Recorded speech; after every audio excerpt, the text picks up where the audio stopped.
All right, Nick. A little bit of medicine.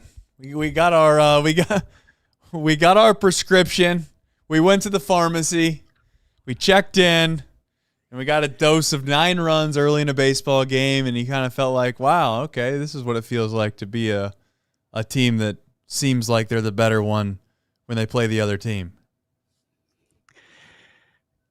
Thank God for the New York Mets. Boy, yeah. Hey, shout out to them and their $500 million they're spending on this team.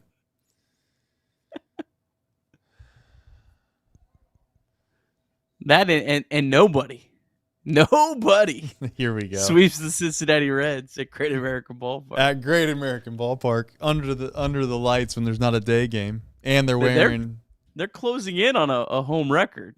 They're inching closer. How many more do we got to go, or do you want to save that topic for the show? This will be borrowing a 12 run.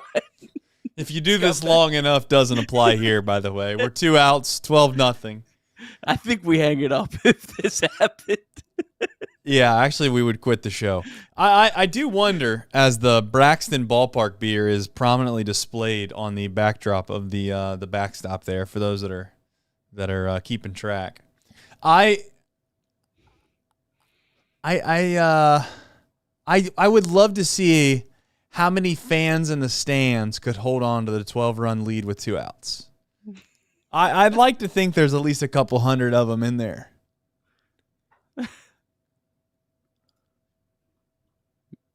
Maybe. Certainly there's some that wouldn't be able to throw strikes. That's the real problem. Like if you just don't have the physical capabilities of throwing the ball over the plate. But I think if you have the ability to throw the ball over the plate even a little bit, you're going to get somebody to accidentally hit a screaming line drive at somebody or hit one 9 million miles in the air as a fly out.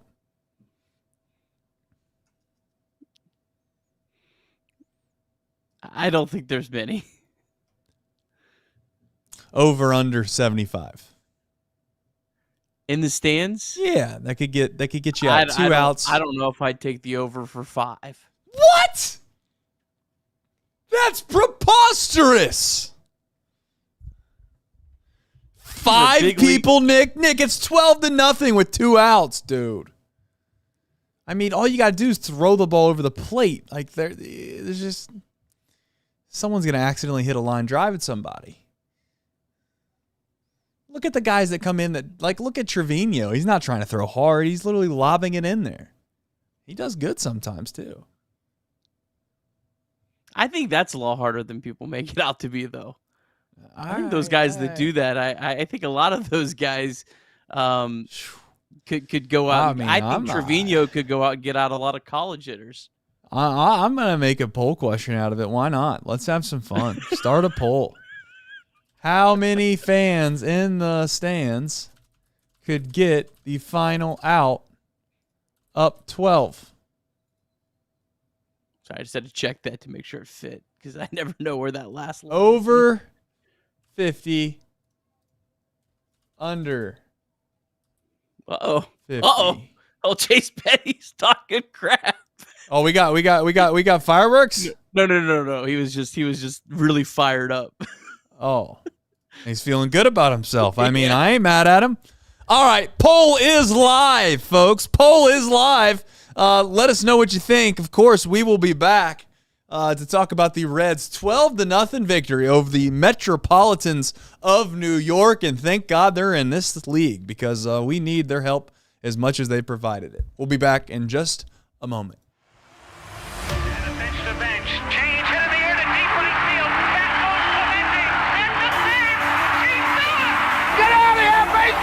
He scored! Oh my God! Can you believe it?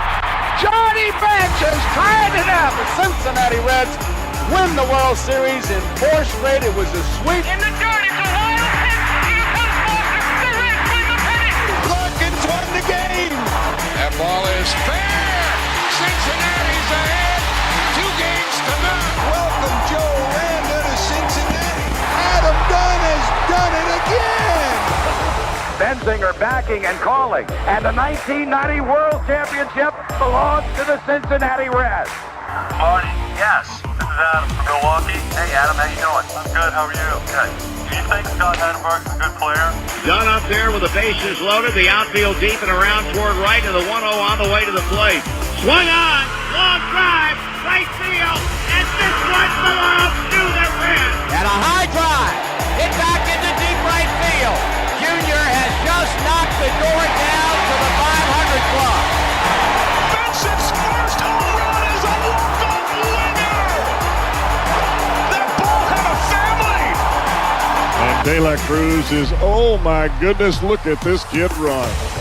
My, oh my, that is a triple. Matt McClain's first big league bomb. Spencer Steer's first big league hit is a home run to straightaway center field. Joey Votto's done it again. The pitch. Votto swings high in the air. Right field. Yes! He pointed to the dugout to say, I told you. That is Joey Votto's 315th career go-ahead ribby. Only Johnny Bench had more as a Red. And I can't tell you how much it means to play in front of everyone here in Cincinnati as a Red. What a gift. What a tremendous gift. So thank you. Thank you. I think I can speak for all of Reds country. Joey Votto, thank you. High drive, left center field, racing back to the line, Bourgeois. The Reds are National League Central Division champions. In the air, left center field. Did he? He did! He did! Reds win! Reds win! Line to the right field. Genius, the first Red ever with 4 home runs in a game. Can you believe it? In the air, down the right field line. Doesn't have a chance. The Reds have won on a 3-run home run on opening day by Ramon Hernandez. A strike away and out away is Homer Bailey. Ground ball to third. Frazier gloves. Throw to first, and Homer Bailey, for the second time in his major league career, has tossed a no-hitter. Oh, gosh. Oh, are you kidding me? Holy Moses, the second player in major league history to hit 7 home runs in the first 10 games. In the air, and the Reds win.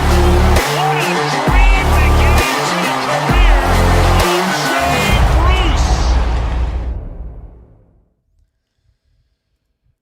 All right, welcome into a winning, yes, I said a winning edition of Chatterbox Reds. They win 12-0 over the New York Mets on opening night of the series, Nick. And as you've said, nobody sweeps the Cincinnati Reds at Great American Ballpark. Nice to have another nice crowd in here tonight. And what's even better is that right there on the precipice of the show, we sparked a great debate. And I love a great debate, Nick. Nothing makes me more happy than a great debate. And truth be told, is we have some people that are beside themselves in the chat. Beside themselves on both sides. The question of the day is, how many fans in the stands could get the final out up 12 runs with nobody on base and 2 outs, just like the Reds found themselves tonight? I set the line at 50, over 50 folks in the stands, or under 50. And boy, oh boy, it's a close race. 56% currently say over 50, and we have 44% obviously saying under 50. Nick, I got to tell you here to start the show off here real quick, I'm going over. Based off the reaction you had earlier, I'm guessing you went under. Yes or no? Hammering. Then I don't even think I could throw 3 straight strikes. Or well, we're not talking about the guys like you, Nick. We're talking about the athletes like me who walk through the gate, my friend. There's 50 of them in there. Come on, there's 50 of them in there that can at least throw the ball over the plate like Trevino does from time to time. I get it. There's kids, there's wives, I would even say shout out to the women. I would even say that there's 15 women in the stands that could get me an out. 15. 1-5. I'm sure telling there's you. more women that could throw strikes than me, but I don't know. I think you are making throwing strikes in the big leagues. Have you not watched all these guys the Reds have brought up from AAA? Oh, I've watched them. And you're thinking Joe Schmo can come out here and throw a couple pitches over the plate? I think most of these people would just walk in all 13 runs. Well, it's why it's a great debate. We're matters. currently 54% to 46%. I got to say, if I'm a bookmaker, I'm proud of myself right now. We've done a great job of setting the line, and you know what? Even better to have a nice show to do after a win. It's been a while. It's been a real long time since we could sit down here and we could relax and we could talk about nice things that happened in a game that we just watched. Nick, I'd like at some point for you to jump into the box score recap, but before you do, if you got anything that you'd like to get out there or maybe get off your chest before we jump into it, you can do so, but floor's yours. We got any supers? Yeah, we got a super. Of course we have a super. Yeah, we have the Reds found a way to win, and we just got one from Josh, who likes the Rays apparently, and the Reds. Josh, Rays, Reds says, at least we weren't the LOL Mets. HBD. I think that's happy birthday to Greg. Box score recap. Let's do it. In the bottom of the first.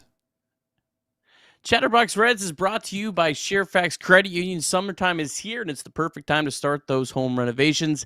Sharefax has a $0 closing cost special that is extending until June 30th for home equity loans and lines of credit. Restrictions apply. Contact Sharefax for details at 513-753-2440 or visit sharefax.org. Sharefax Credit Union, an equal opportunity lender and insured by NCUA. All right, Reds taking on the New York Mets. Game 1 of 3 at Great America Ballpark. Reds enter losers in 8 of their last 10 games. It was Chase Burns against Tobias Myers, just called up from AAA on Monday. Chase Burns pitched around a double with back-to-back strikeouts in the top of the first of Juan Soto and Jared Young for a scoreless top half. In the bottom of the first, Blake Dunn led off with a very fortunate double that Mets right fielder Carson Binge could not come up with. Sal Stewart walked with 2 outs, and Blake Dunn would score on a weak grounder from Spencer Steer. Sal walked with 1 out.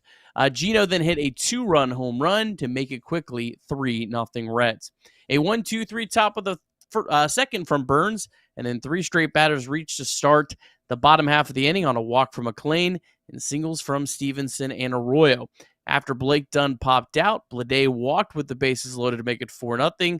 Sal Stewart singled to make it 5-0, and then Eugenio Suarez homered for a second time in 2 innings, a grand salami to make it 9-0 Cincinnati. Burns pitched around a lot of traffic to throw 5 scoreless innings. Final line for Burns: 5 innings, 4 hits, 0 runs, 3 walks, 7 strikeouts. Now has a 2.01 ERA in 14 starts this season. Brock Burke threw a scoreless 6, lowering his ERA to 2.91. Caleb Ferguson got 2 outs, left a couple runners on the bases, and Chase Petty got him out of the 8th inning. J.J. Bleday hit a 3-run home run, his 13th of the year in the bottom of the 8th to make it 12-0 Reds. And then Chase Petty, a 1-2-3 top of the 9th. Reds win 12-0. Reds improve to 34-37 on the season. And with the Reds extend their streak of not being swept at home to 44 consecutive series. Shout out to Ellie. Deep Drive of the Day is sponsored by QC Kinetix. Of course, if knee pain or shoulder pain is slowing you down, whether that's on the golf course, the pickleball court, or even in the gym, it might be time to talk to the care team at QC Kinetix Cincinnati about regenerative medicine options. QC Kinetix takes a different approach, focusing on treatments designed to help your body heal and recover. They're conveniently located in Liberty Township, right across from Lakota East High School. You can see what they're all about by going to QCkinetics.com or calling 513-655-3356. You can make sure to tell them that Chatterbox sent you. And QC Kinetix, better mobility starts with healing, not surgery. Deep drive today, Eugenio Suarez. I'd like to say finally, but I feel like that puts a negative connotation on it. But this is why you pay the guy the big bucks. Grand slam. It's his 7th of the year to center field, 6th RBI of the game at the time, 105.9 off the bat, 406 feet, 36-degree launch angle. Reds lead 9-0. Win probability goes from 98%, which is a 6% jump for those that are keeping track at home. And it's nice to see, Nick. I mean, like let's face it, Eugenio, has gotten off to a relatively slow start. And truth be told, I don't know if it means that he's back, as we have here on the rundown. But I don't want to act as if it's nothing. I mean, clearly tonight he gave the Reds like a for sure win is kind of how I looked at it. Maybe they go on and they win regardless, considering they gave up 0 runs. But let's face it, when you're down 9-0 that early into a game, more times than not, the other manager decides to punt, and you get a little demoralized, and perhaps you don't play as well as you could have played. It's nice to see Gino have a couple good swings, and maybe that'll get him going. Maybe he'll feel like he's still got the same pop in the bat that gave him 49 home runs not that long ago. Yeah, it's just nice to see the Reds, face 2 guys called up from AAA. That was the first 2 pitchers that they faced, and make a team pay for it, because how many times we'll be on the other side of it and you see Twitter lighting up. The Reds can't hit these guys just called up from AAA. Well, tonight, remember this night when they scored 12 runs off these bums from AAA. They're not bums. They're big league pitchers. But, it's nice to see them be on the other end of that. And it doesn't always work out that way. But, yeah, I mean, look, Suarez, there's nothing you can do to change the first 2+ months here in Cincinnati that just haven't gone very well at all. He has a guy that has been very streaky over his entire career. And, I mean, if he has and you just hope maybe there's one last magic carpet ride left in the tank that could, carry this team for a while, because he is capable of it. But I'm going to need to see a little bit more than tonight. But tonight was a very good night. It was. It's kind of felt like, beggars can't be choosy in a way is kind of how I looked at it. I was like, in my mind, when he hit the grand slam, I was like, man, this is going to be one of those nights where the Reds just score like 15 runs and they can do no wrong. And you're like, we could have used some of those runs just a couple nights ago and we could have found a way to win then. But that's just not how it works. Baseball's a weird sport, as we've said many times on this show. But like I said before, I don't know what you make of it. I personally would pump the brakes on the idea that he's all the way back and he's perfectly fine and he's going to wind up hitting 35 plus home runs. And the funny thing is we've talked about this before, but it's like why so many fans had the expectations for him to hit as many home runs as he did seemed obvious, because he hit 49 just a year ago and he clearly was one of the perennial high volume home run hitters in the National League for the vast majority of his career. And the truth is I was like, I don't know, just something about it just felt like if you could get to 30 to 35 home runs, that would be a shot in the arm to this team that they needed. And it just didn't get off to the start that anybody had hoped. And hopefully this is a sign of things to change here relatively soon, because the Reds need it. I mean, if they have any chance in the world, which I don't know if they do, but if you were to try to paint a scenario that says, okay, this is how the Reds can get back in it, it is going to be off the backs of guys like Gino Suarez, who are going to carry an offense for an extended period of time. And then coupled with the fact that you do get some good starting pitching, and maybe you find a guy or two in the bullpen that you can trust for at least enough time to get some of these other guys healthy. Okay, maybe that all works out perfectly. Now, again, that's like the 7-game parlay where you need almost everything to hit perfectly. But it's at least nice to see. And if nothing else, the Reds fans, if you watch on a nightly basis like many of us do, it's like you need a shot in the arm at some point. You can't keep getting your brains kicked in and think that this is enjoyable to watch, and at some point you just stop watching. So nice to see them, at least if nothing else, have a good night. Yeah, it's just, good. And obviously, JJ Bleday hitting his 13th home run just continues to hit. And obviously, this game was out of reach, but nonetheless, just there was a lot of good stuff that happened before. Like Tyler Stevenson had a lot of really good at bats, I thought, tonight. I think he's really starting to hopefully turn a corner. He looks a lot better. Matt McClain continues to have much better at bats, drew 2 walks tonight as well. The kind of the little things that kind of led up to that grand slam. And yeah, like I don't think this offense. I think this offense, it hasn't been great, but it is lived up to my expectations, especially given the fact that Ellie De La Cruz is not playing. Like, I think what they've done up to the middle of June, they've kind of held up their end of the bargain. It just has been the bullpen and the starting pitching, mostly injury-wise with the starting pitching, that hasn't. I think it's more than fair. Chase Burns starts tonight. Looks shaky at a certain point. There were times where it felt like, okay, maybe they'll get to him, but that's almost where his brilliance lies, doesn't it? I mean, he's capable of getting out of any situation at any time because of just the swing and miss that he possesses, and he's a competitor at heart. Like that's maybe similar to what many people like about Sal Stewart. I think that you could also just take that same recipe that you like about Sal and say, well, that's why I like Chase, because the competitive drive that he continues to possess on a night in, night out basis, he seems to take it personal. And that's what a real professional is, isn't it? Like he's not really been in this league a long time, and you can get into the likes of the Brady Singers and say, well, that's, he's a true professional. And, and I'm not saying Brady Singer is not or nothing like that, but the core of a professional is basically just doing your job regardless of the circumstance and the situation. You're going to treat it as if you would no matter what, and he has done that. I mean, and I guess one could also make the case that they've needed him to. I mean, every time he's taken the ball, there's been a few times where it's like, wow, if Chase Burns can't find a way to win this game, it's going to get pretty ugly for us. And he's delivered. He's delivered time in and time out, and just nice to see. Yet another healthy outing. That's also a positive, and we'll see as we progress how many more innings he's going to throw for this team this year, because I think that's going to be probably the next talking point that we're going to find ourselves in with Chase Burns. I don't want to say the not-too-distant future, but depends on how you look at it. I'd say within the next month or so, we're probably going to hear that from the front office. Yeah, it's going to be definitely something that gets discussed here in short order.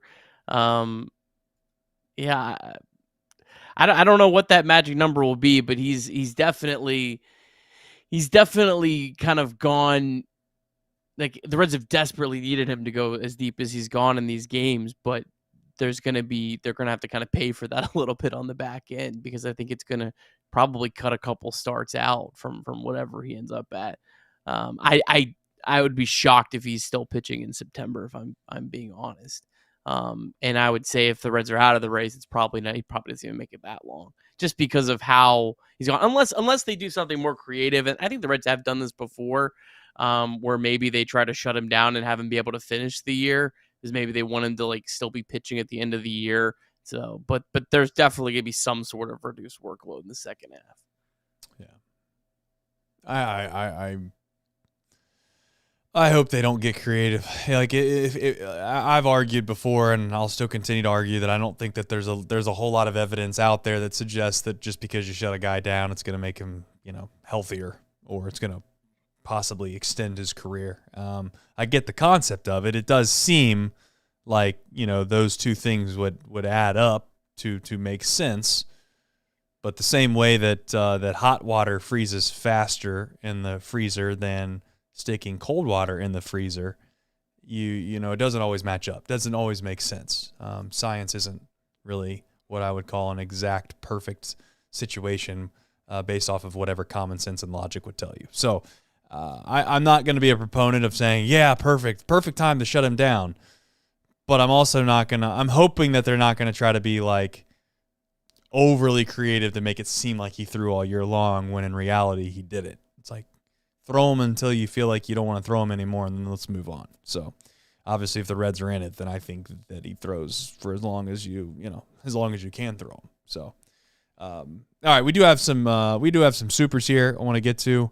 And as always, if you have not, please like the stream. That would be fantastic. And thank you for everybody for supporting this show. It means a lot to us, especially with the circumstances we find ourselves in. But tonight, 12-0, baby. 12-0. We don't have to worry about the circumstances. Ned Flanders, as always. Super Chat Ned says, sell high on Eugenio Suarez. Yeah. Nick Kroll's on the phone right now. He's trying to figure out who wants him. 49 homers, grand slam, 2-run shot tonight, all in 2 innings. Who doesn't want this guy? You got to have him. You got to want him. And, oh, by the way, hell, we'll ship the bobblehead day along with him. We'll ship all the stuff to you. You guys can have your own night. On his opening night, we'll bring you everything you need. And we'll see if we can't get more out of him. But Dante says, should they have pulled Burns earlier in the game to save him some pitches if needed later in the season, or do you think it doesn't matter? Well, oddly enough, we kind of just talked about that a little bit. I don't think that matters specifically, no, just because he comes out and throws less pitches now. I don't think later in the year they're like, well, we threw him 25 extra pitches on June 15th. That's going to – no, I don't, but I'd like to be fair to the overall idea of that. The Reds are certainly thinking about that. I don't know when it becomes – at this moment, winning and competing trumps any overall conservative plan to try to save Chase Burns' arm. But as we progress through the season, I think that those two things are going to start to kind of come closer and closer and closer together, and then the saving Chase Burns' arm will surpass the – hey, let's be competitive, let's try to win games. Now, that's all, of course, if the Reds aren't capable of getting back in the race. If the Reds get back in the race, then honestly, Dante, I don't think the Reds are going to make they're not going to make any decision to really move Burns off of what he's already doing if he's going to continue to have this much success. Yeah, I think you'd have to do that multiple starts in a row. I just don't think one game's going to really make that big of a dent. Yeah. And if you pull him early one start and then the next start you kind of say, well, you could almost backfire on you. Like he didn't throw as many pitches last time, and then he pushes a little harder the next time after not going. So I don't think there would have had that big of a difference, but you could maybe look at, say, hey, we're just going to only pitch him 4 innings for the next couple starts to kind of lighten the workload. I don't know. There's a million creative ways you can do it. I'm probably on the side of being more aggressive with them, just while you're winning. If you're in the race, be aggressive with them because, like you've said, there's no guarantee the other way around. But if you're not in the race, and when I say not in the race, I mean actually in the race, not this whole cute 5 games out with with the 5% playoff odds. That's not in the race, in my opinion. But if you're in the race, yeah, be a little more aggressive. If you're not, then no, be more conservative. Let's define what in the race and not in the race is, because as you get longer in the year, clearly the games back is probably a little bit more meaningful. Let's call it 4 games back with 30 games left versus 4 games back right now. Obviously, significantly different. I'd say if your playoff chances from a percentage standpoint, odds percentage is less than 35%. Then you're just not in the race. You're not, you might as well pack it up, if you want to call it that. And I get it. It's not, you're never out of it until you are, and you never say never.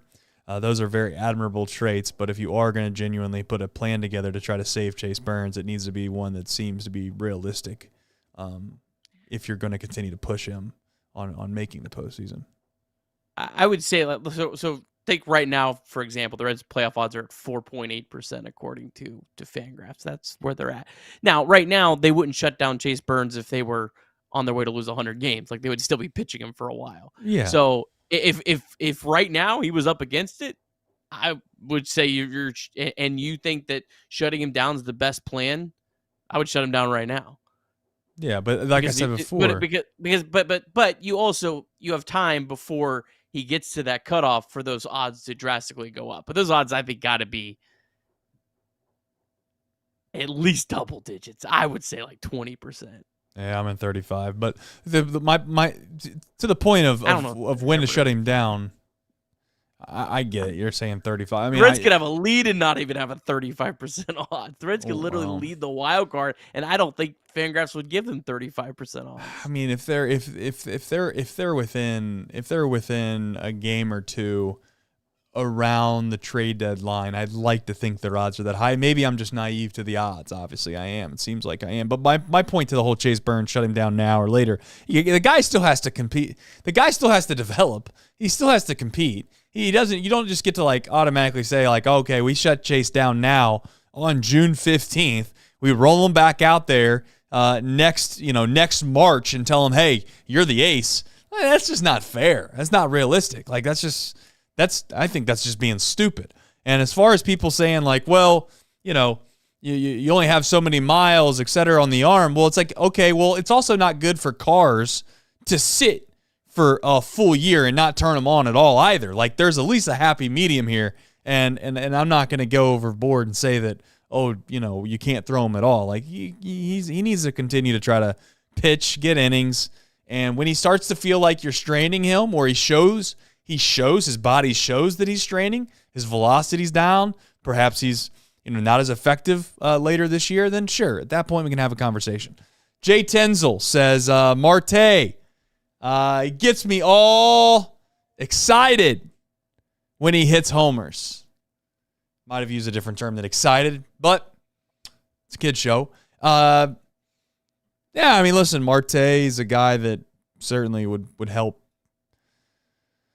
And I know, like, going back to opening day and right, they're probably a month in, I thought, man, that's the worst take maybe I've ever had on this show, is that I said it, and I still think it kind of, is that if Marte is not a part of the conversation with this baseball team and what they're supposed to be, then I just don't see how it works. Like, you can only miss on so many of these core players that we were supposed to have, and it still work out. And like it or not, but Marte is one of those guys. And if put it this way, if Marte doesn't work out, then you need like 2 or 3 other ones to be nails. And so far, no one's really been nails outside of Ellie. And I know there's been this argument about Steer being a part of the core. And this is where the Steer disrespect from me, people think I'm disrespectful. I don't view Spencer Steer as like a core player in the sense that you're building a franchise around. I do view him as a very, very valuable asset to a good baseball team, though. Hopefully you can understand the difference. And if you can, or you don't believe in that, I we both have opinions, and I'm not even really going to argue that you're not right either, to be fair. Like, I'm not that overly passionate about it. Joel says, this may sound absurd, but once Hunter Green is back and the trade deadline passes, would you consider moving Burns to the bullpen, closer perhaps, to limit his innings? I'll make this relatively quick because I think we talked a lot about Burns, and I'm going to say no, because here's the thing, like, no guarantees that if you go to the bullpen that style of pitching and that style of a rest sequence and that just the lifestyle of being a reliever, it's not showcased itself very well that can keep you healthy. There's so many guys that have hurt themselves as relievers and closers that I don't want to be like, oh yeah, he's free and clear. I mean, Edwin Diaz isn't available. Obviously our own guy, Pagan. Now I get it, Pagan's a little older, but look at our bullpen right now. Half the guys are out hurt. So I don't know. I mean, I'm not going to sit here and say that I would do that to try to cut his innings down. Probably not. I'm not completely against that. I think, though, there's probably going to still be a need for him in the rotation until he can't go any longer. Like right now, I mean, they do have 5 guys healthy, but like this feels like the first time really all year they've had 5 of their guys they had hoped to be healthy, all healthy at the same time. And we just know that's probably not going to last. So you're probably going to need him in the rotation, and starting pitchers are far more valuable than relievers. The Reds did do it with him at the end of last year, and it did work out pretty well. I mean, he did pitch pretty well out of the bullpen, and it didn't seem like it messed him up certainly this year. So I'm not completely against it. I would say I lean more towards him just starting. But that's one of these things, like, that's a little over my head, to be honest. Like, I don't know the physics of the demand, and I think there's a lot more that goes into this than just like the eye test too, because these guys, they're all wearing these bracelets that are, telling them every single thing about their spin rate and how hard they're throwing and all that kind of stuff. And so there's a lot more that goes into it. And I hope the Reds are taking every single possible angle scientifically and data wise as well to be measuring it, how the impact of this. But there also is not going to be some foolproof method either, because I think there's been teams that have done everything possible and it still has backfired. So again, I'm not like completely against it, but I think there's probably just a bigger need for him to start, even though the bullpen's been atrocious. Fair. Richter and Phillips. Are you looking to get engaged? You know what? Like, here's the thing. You didn't have to get engaged. Like, you could always just, say, hey, let's go check out some jewelry. And I feel like that'll score some points.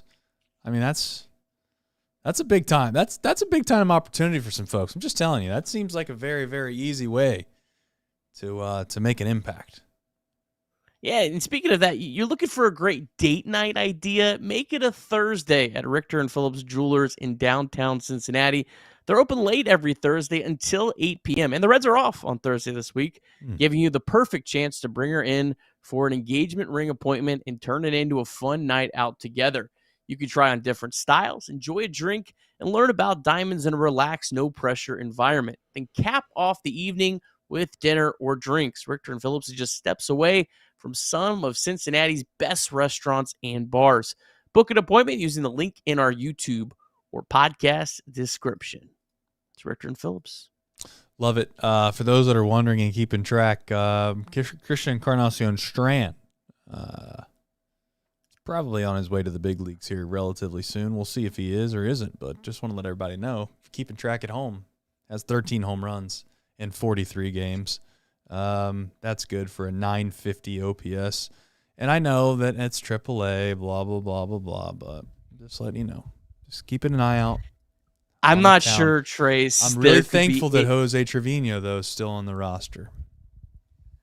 I'm not sure there's a single thing that could be more deflating than if the Reds fall out of the race. Oh, I'm ready for it. Trade a bunch of players at the deadline, and then Rhys Hines gets called up to the Marlins. Christian Encarnacion Strand gets called up to the Orioles. They both match, and the Reds are playing like Michael Chavis and Michael Toglia. Just prepare yourself. Just prepare yourself. Coming to a Baltimore Orioles game near you soon. Christian Encarnacion Strand. I know, in a joking way, probably isn't going to end up doing anything, but it's something to keep an eye on. You got to keep. There's things to keep eye on, and that's one of them. That's one of these players are. You keep doing this, one of these players are going to bite you really bad. Yeah, that sounds like the parents that used to tell you if you sit too close to the television, your eyes are going to go cross. You're never going to be able to see again. See? Told you. Yeah. I was going to say something that probably would have got me in trouble, so I stopped saying it, of course. So that's a good idea by me. All right. Nick, storylines. Ellie De La Cruz, superstar, not only obviously from a national perspective, but from a hometown perspective, a local perspective. You want to find a way to tune into a baseball game on any given night and have a chance to be extremely excited to watch somebody play. Ellie De La Cruz is the top of that list. Currently, obviously, has been nursing himself back, hopefully here relatively soon. Your thoughts on Ellie's return and some concrete answers, Nick? Yeah, kind of for the first time we got somewhat of a real timeline. Still a little bit TBD. But this is from Mark Sheldon. Ellie De La Cruz ran the bases for the first time on Monday. He's going to repeat that on Tuesday. If all goes well, Ellie would go on a rehab assignment this weekend. Now, of course, literally every single one of the Reds affiliates are on the road this week, so there's no one sitting at home. That could be a nice short trip for Ellie. The most likely scenario is he would go to AAA to join the Louisville Bats, who are in Gwinnett, but still TBD. Hasn't been an official decision on that. If that goes well, he could return to your Cincinnati Reds next week. The Reds will, so he's going to miss the Yankees. The Reds play the Yankees at Yankee Stadium. I'm sure he's kind of devastated about that, because you know how much Ellie loved playing in New York and in LA. But the Reds do host the Milwaukee Brewers next Monday back at home. So that, I guess, is probably the target date. And Trace, the Reds' next series after that is the Brewers, the Pirates, and the Brewers. So 3 straight NL Central opponents. So a chance for him to come back and have an impact if you're, trying to get back in the race. And also, like, a team like the Pirates is a team that you're probably also going to be fighting for a wild card spot with. I view it as 2 fronts. I mean, the first front clearly is when you're competing at a professional level, you'd like to try to win games, and he helps you win games. It's not been refreshing. That's not the word to use.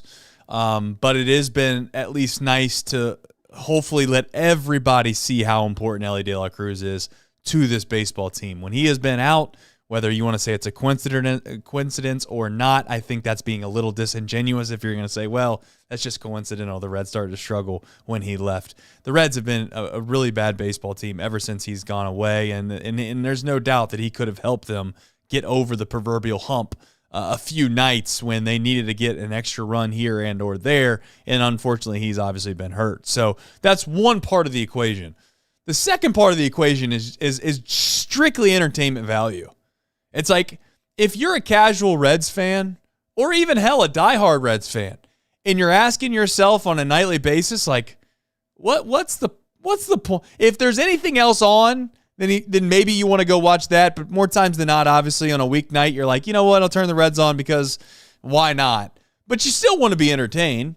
And Ellie De La Cruz is one of those guys that allows you on any given night to at least be entertained by what you might be able to see.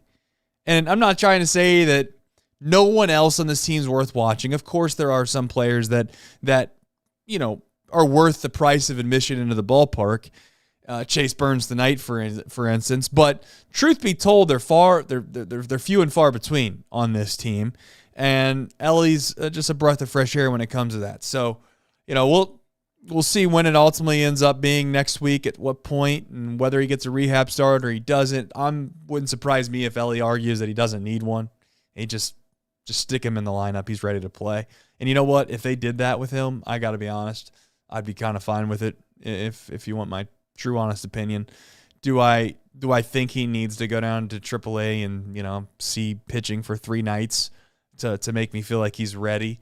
If Ellie says he's ready, I'd rather him just get his rehab starts in the big leagues, because more times than not, I'm guessing his rehab start is better than what the alternative's probably going to be on this team. But that's here nor there, and we'll see what it is. But it'll be nice to get Ellie back for multiple reasons, Nick. Yeah, I think that there was some quotes. I'll read some additional from Terry Francona on that. And I think one of the ideas with a rehab assignment was specifically they didn't want him to try to push too hard in his first game. They wanted him to be able to ease in, because there's the thing that sucks about this is they're not 100% sure how this hamstring is going to react to when Ellie goes 100%. Because when Ellie goes 100%, it's a little different than probably a lot of other human beings going 100%. Here's a quote. This is courtesy of Mike Petralia from Terry Francona. Terry Francona was asked, did Ellie fight rehab? The quote was, he's been wanting to play for the last week, and me and Freddie sat down with him, and Napoli was there. We talked to him several times, because the one thing I don't want him to ever feel is like, 1, we're not listening to him, and 2, we don't want him to play. We're dying for him to play, and he's done a great job. He's working his ass off, but he knows where he's going, why he's going. You get into a game and you got to go a different direction. We need to do the right thing. And truthfully, it's not fun doing the right thing, but it is the right thing. So I appreciate that quote, honestly, from Francona. Like I think that they are doing the right thing there. But the sad thing is like, or I guess the not sad thing, but the stressful thing is we're not really going to know how this is going to react until he actually does play in a game, which is kind of the hard thing to watch. But we just have to kind of hope it does. It seems like the Reds have done everything right, but just the thing that sucks is like you could do everything right here and it still could not work out. Like that's the brutal part of this. Yeah, I mean, you can only do as much as what you know, and unfortunately, and similar to the Chase Burns thing, it's like you can only know so much when it comes to the way that the human body reacts to certain things, and everybody's slightly different. Although, yes, there's very, very much many characteristics are the same within all of us when it comes to the biomechanics of the way the body works. But to your point, Elly De La Cruz and maybe the fast twitch muscle fibers that he possesses are probably far superior than the vast majority of what the doctors see on a day-to-day basis. And we'll see whether or not that hamstring is able to hold up. And I do think it's like a little tongue-in-cheek funny here that they're basically openly admitting that they want to get him some opportunities maybe in AAA or wherever it ends up being in the minor leagues just so he can loaf around a little bit. That's what it sounds like, which, hey, that's what it is. That's what it is, man. But hey, don't go down to Chattanooga. They got some games they need to win here soon. You know what I'm saying? Don't go down to Dayton because we got to win some games. We can't have guys loafing around for the only folks in this organization that might find a chance themselves in the postseason. And I don't want to exclude the bats, but when you're in AAA, seems a little bit different now. I don't know. You went to Dayton on Friday, I guess, just to hang out with the boys, and they stole home to win the game. Love it. I mean, the Elly effect was there. Yeah. It's rubbing off on him. I don't know. Yeah, I mean, we'll see. We'll see what ends up happening with Elly, but hopefully, the biggest thing is that he doesn't re-injure it, and we don't find ourselves in a situation where now he's out months. And I do appreciate the fact that they seem like they're trying to protect him at all costs, and that seems to be the main priority over winning right now because if there was ever a time to try to rush him back, the Reds have found themselves in that spot. I mean, 100%. They needed to have him. They've needed to have him over the last week and a half, and they've held true to the fact that they're going to try to put him first, which is what we asked for at the beginning of this thing. So they've done what we've asked, and hopefully they get rewarded for it. Scott Boras, please, are you watching? Are you paying attention? Yeah. Please remember this moment in time. He won't remember. After the new CBA. Hey, there you go. Now you perked me up a little bit. They have to give the hometown team the best deal to sign their superstars like the NBA. Yeah, yeah. The hometown. What do they call that in the NBA? It's called the hometown contract or something like that. I don't know. It's something like that. Yeah. And now you got me excited again. I was like, oh, the Reds, they have no chance of re-signing Elly. And then you brought the CBA up, and I'm like, whoa, let me sit up in my chair. All right. Chase Petty. Nice to see him come in and have some success. Whether it means something, like I said, whether it means something or not, I don't know. Tonight's a weird phenomenon. Reds found themselves doing a lot of good things. As we progress forward, we'll see if we can do it 2 nights in a row. But Chase Petty, like the fact of the matter is you need to have some more guys in the back end of that bullpen that you trust. I don't know if we're there or not yet with Chase Petty, but you got to start somewhere, Nick. Retired every batter he faced. I mean, he got a 7 outs in the big leagues tonight. Guys fighting for every point on their on-base percentage, their OPS. He got 7 outs, didn't walk anyone. I don't know where Chase Petty's at, and obviously this was as good of an opportunity for him as he'll ever get. But what I know right now is he damn sure deserves a spot in this bullpen and to stay in this bullpen and to ride this out a little bit longer. Let's see if we got something here, because he has the chance. I mean, he's one of those guys. I don't think he maybe has like that Connor Phillips impact, but I don't think he's that far behind that. I think he's a guy that could really be an impact bullpen arm that this team just desperately needs. So Yeah, great stuff from him tonight. I mean, just the fact that he didn't walk anyone, and that's kind of been the thing. Even when he gave up that home run to Tatis, like he went after them, and He you have did. to give him some credit for that. And that's been really cool, really refreshing to see.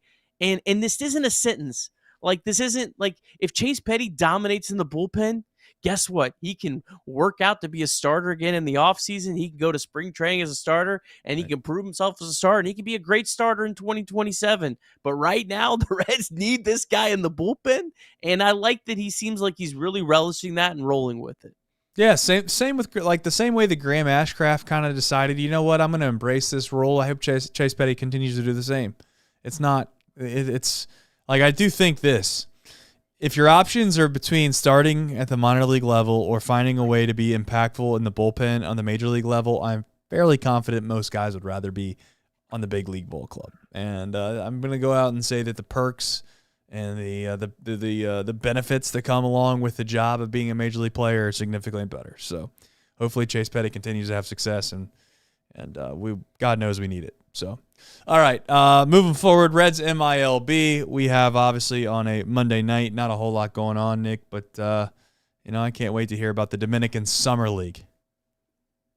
We had a little split decision on a Monday afternoon. Our DSL Reds won 4-2 over the DSL Dodgers Mega.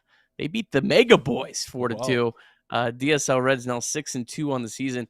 Really good day from Liberts Aponte, one of the Reds' top prospects, on base 3 times, 2 for 3 with a walk. Also stole his first bag of the season. He'd come in struggling. He was just 4 for 22 on the very early season entering Monday, so good stuff from him. Angel Salio was 0 for 3, did walk, still his third base of the year. Now the DSL Rojos, they fell 4-3 to the DSL Cubs Red. The Rojos now 4-6 on the season. Angel Nunez was 0 for 3 with a walk, and Carlos Hernandez was 0 for 2. Now, in the ACL, the Arizona Complex League, the ACL Reds trying to pull off their best Reds impression tonight. They're up 11-0 on the ACL White Sox. Steele Hall hit another home run. Oh, my. 2 for 4, hit his 7th home run of the year. Of course, I have to check and make sure it went over the fence.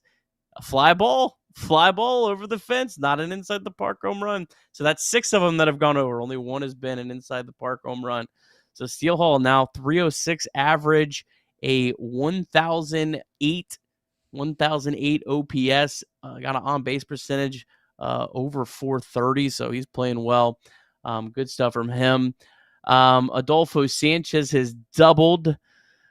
Jervin Moriallo is 1 for 4, hit his 4th home run of the season. Mason Neville, man, I tell you what, he is proving that the difference between the ACL and Daytona is drastic. He's 2 for 4. He's hitting 366 out in the Arizona Complex League. And Nabil Mariano having a good day as well.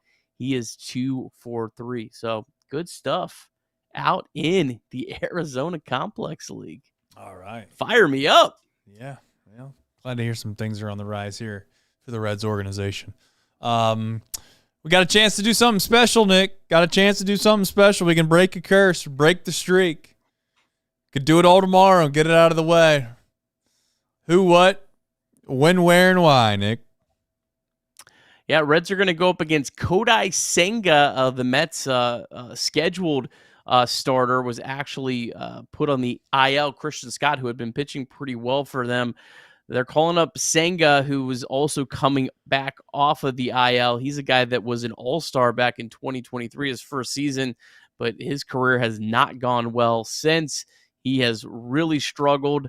He only has faced the Reds once. That came back in 2023. The Reds had 8 hits off of him and 5 earned runs over 5 innings. Spencer Steer has hit a home run against him. He's 1 for 3. Tyler Stevenson is 2 for 2. Gino 0 for 6, and Nathaniel Lowe is 0 for 5 against Senga. So, an opportunity for the Reds. Obviously, that Mets bullpen, you want to get to the starter because they do, that's the only really strength with their pitching is their bullpen. So, you got to get to the starters in this. And then, obviously, Brady Singer coming off his best start of the season. Would like to see him continue on that success. And with Singer is As hard as it is to say after a 12-0 show and a nice win for the Reds, it's very important what Brady Singer does here over the next 6 weeks for a myriad of reasons. Of course, yes. And it'd be nice to see JJ Bleday continue to play well. Hey, Eugenio Suarez, let's hope he can get hot. Tyler Stevenson. Yes, we need them all. Let's get them all hot. All right, folks. If you have not already, please like the stream. And thank you for tuning in. Really, genuinely, thank you. And I hope you guys have a little bit of a blast here in the chat and have some fun on shows. Hopefully make you laugh and keep you entertained as we progress through this Red season. We'll see. Maybe brighter days are ahead. Maybe there's a chance they rattle off 5, 6, 7, 8, dare I say 9 or 10 wins in a row. And if they do that, well, then you find yourself right back in a spot. You have a chance. So we'll see starting tomorrow if they can at least start the trend towards one of those streaks with 2 in a row. As far as the poll question of the day, it's held out pretty strong as we round out the show. For 109 votes, we have how many fans in the stands could get the final out up 12 runs, and that would be over 50 or under 50. The over 50 takes the win, 55% to under 50 at 45%. So a good debate, fun debate. And just want to say, see some of those overs. I'd love to see some of the overs try to do that. I would enjoy watching that. That's what I'm saying. At some point, these leagues have got to start introducing the random fan experience. I'm not saying that it needs to be on a nightly basis, but every so often, maybe the All-Star break. I think the All-Star break would be a good opportunity. Let's throw a casual fan out there and see how long it takes him to get an out. Let's see. Give it a shot. Now, they got to sign waivers. I get it. They got to sign their life away. They might take a comebacker right off the leg and be out of their accounting job for the next 6 months. But it's part of the game. So, all right, folks. Trevino would hit nukes off these kids. Well, possibly, but we'll see. Till next time, of course, which is tomorrow, we'll be back better than ever. Take care, everybody. Appreciate you.